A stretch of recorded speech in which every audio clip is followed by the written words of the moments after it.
Online education में कक्षा 9 के सभी विद्यार्थियों का स्वागत है। प्रिय बच्चों, आज बात करते हैं हिंदी गद्य खंड की।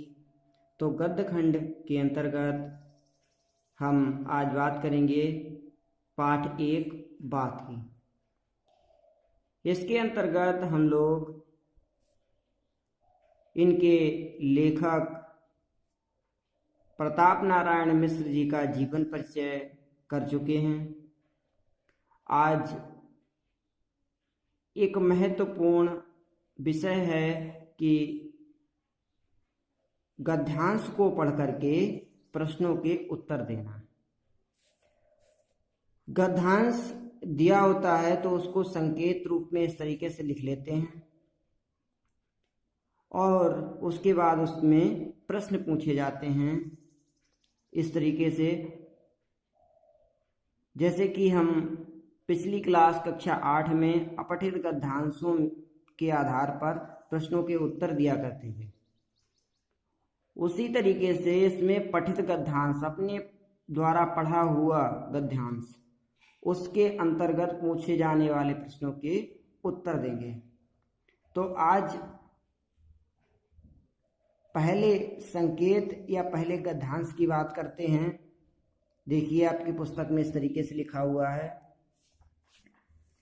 यह गद्यांश दिया हुआ है। यदि हम वैध होते तो कफ और पित्त के सहवर्ती बात की व्याख्या करते तथा भूगोलवेता होते तो किसी देश के जलवात का वर्णन करते, किंतु दोनों विषयों में से हमें एक बात कहने का भी प्रयोजन नहीं, केवल उसी बात के ऊपर 2-4 बातें लिखते हैं जो हमारे तुम्हारे संभाषण के समय मुख से निकल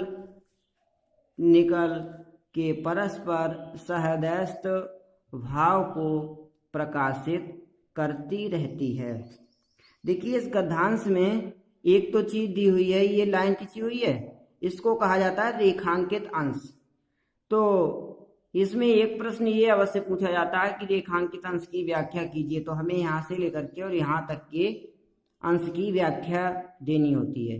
एक प्रश्न पहला जो दिया होता है वह दिया होता है कि इस गद्यांश का संदर्भ लिखिए, या इस तरीके से पूछा जा सकता है कि इस गद्यांश के पाठ और उनके लेखक का नाम लिखिए। तो आपका पाठ पढ़ा हुआ है तो आप आराम से उसको गद्यांश का संदर्भ भी लिख सकते हैं या उसके पाठ और लेखक का नाम भी लिख सकते हैं। दूसरा, इस गद्यांश का यहाँ से और यहाँ तक के जो रेखांकित अंश है इसकी व्याख्या देनी होती है दूसरे प्रश्न में। और अन्य प्रश्न दिए होते हैं, इसी गद्यांश में से छांट करके आपको उत्तर लिखना होता है। आप समझ लीजिएगा, ये जो प्रश्न दिए हुए हैं ये प्रश्न और उनके उत्तर। तो देख लीजिएगा, इधर प्रस्तुत गद्यांश का संदर्भ लिखिए, ये प्रश्न दिया हुआ था। इसका उत्तर है, प्रस्तुत गद्यांश हमारी पाठ्य पुस्तक हिंदी के गद्य खंड में संकलित बात नामक पाठ से लिया गया है। इसके लेखक प्रताप नारायण मिश्र जी हैं।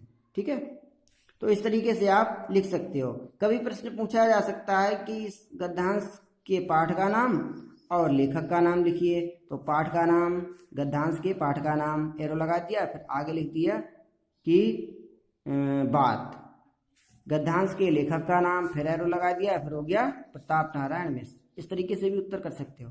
ठीक है, अगला प्रश्न दिया होता है, रेखांकित अंश की व्याख्या कीजिए। तो रेखांकित अंश की व्याख्या इस तरीके से होती है, व्याख्या करते समय हमें ये चीज जरूर लिखनी होती है कि लेखक कहते हैं या प्रताप नारायण मिश्र जी कहते हैं। ठीक है, लेखक ही कुछ कहेगा व्याख्या में, तो उसी के अंतर्गत हम अपने मन के भावों को व्यक्त करते हैं। तो इस तरीके से लिखते हैं, लेखक कहते हैं कि यदि मैं वैध होता तो कफ और पित्त के बारे में चर्चा करता, और भूगोल का ज्ञाता होता तो किसी देश के जल प्रभाव के बारे में बातें करता, किंतु दोनों विषयों में से हम किसी पर चर्चा नहीं कर सकते, क्योंकि हम दोनों में से कुछ है ही नहीं।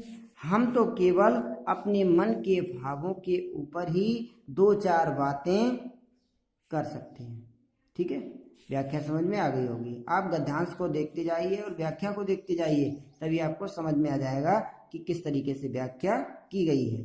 ठीक है, अब एक प्रश्न दिया हुआ था इसमें, हम अपने हृदयस्थ भावों को अभिव्यक्त किसके माध्यम से करते हैं? तो इसका उत्तर गद्यांश के अनुसार ही है, हम अपने हृदयस्थ भावों को एक दूसरे के सामने संभाषण करके अभिव्यक्त कर सकते हैं। ठीक है, अब प्रश्न एक पूछा जाता है, भूगोलवेत्ता किसका अध्ययन करता है? तो इसका उत्तर होगा गद्यांश के अनुसार, भूगोलवेत्ता किसी देश के जलवाद का अध्ययन करता है। ठीक है, अगला प्रश्न होता है कि वैद्य किस बात का वर्णन करते हैं? यदि कहा गया था कि यदि वैद्य होते तो वैद्य कफ और पित्त का वर्णन करते हैं। ठीक है, आप लोगों को अपनी कॉपी पर गद्यांश नहीं लिखना है, आप लोगों को अपनी कॉपी पर केवल संकेत इस तरीके से लिखना है और ये गद्यांश से संबंधित प्रश्न और उनके उत्तर लिख लेने हैं। ठीक है, यदि कुछ आपको समझ ना आए तो आप प्रश्न पूछ सकते हैं। आज के लिए बस इतना ही, धन्यवाद।